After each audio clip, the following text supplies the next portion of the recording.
So here is Warhammer as a filthy casual. I didn't know anything about this series. The only thing I knew about Warhammer was that Henry Cavill played it, and I always assumed it was like a type of D&D, Dungeons and Dragons game.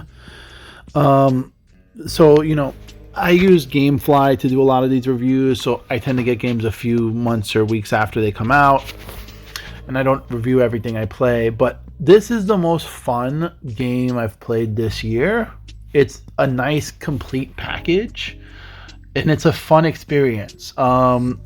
It just has like a nice game loop. It has a good, tightly made game campaign. Now, the world and the characters, it feels like the Minions at times, because it's like Heretic and Brother and Tyrannid and just a lot of random stuff that people are yelling at each other in very serious moments that are supposed to be taken seriously, that I found more hilarious than serious.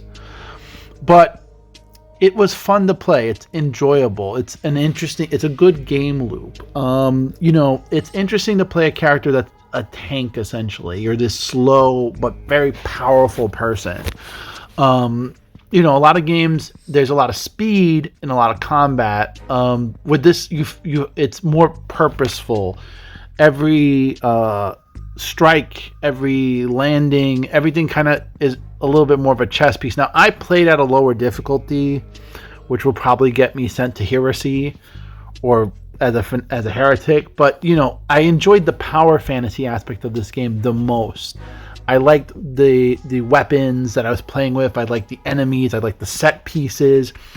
And this harkens back to like a PS3 or Xbox 360 game where they sold you a complete experience with multiple ways to enjoy it. I primarily enjoyed the campaign. I really liked the player versus enemy multiplayer, which essentially is a second campaign, just without the cutscenes, as you're doing the actions of the other soldiers within the narrative that you don't see off screen, like someone blew up a base or someone killed a big alien for us, and you get to play those moments, which is really fun and exciting.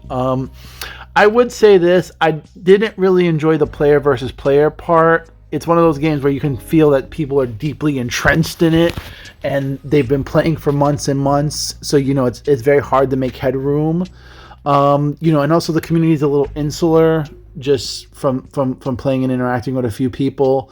It kind of reminded me of Warframe, where it's just like a little bit standoffish. But I would say just, if you love like old school action combat games and you kind of miss just being able to play a game and actually work and run well and be fun, this is totally a game you need to give a chance to. Unless I was renting things from GameFly, I would never have given a game like this an opportunity, and I would totally say play it, give it a shot. Don't let the fan base or any of like the noise on X or on TikTok kind of scare you off from a really fun and well-made game.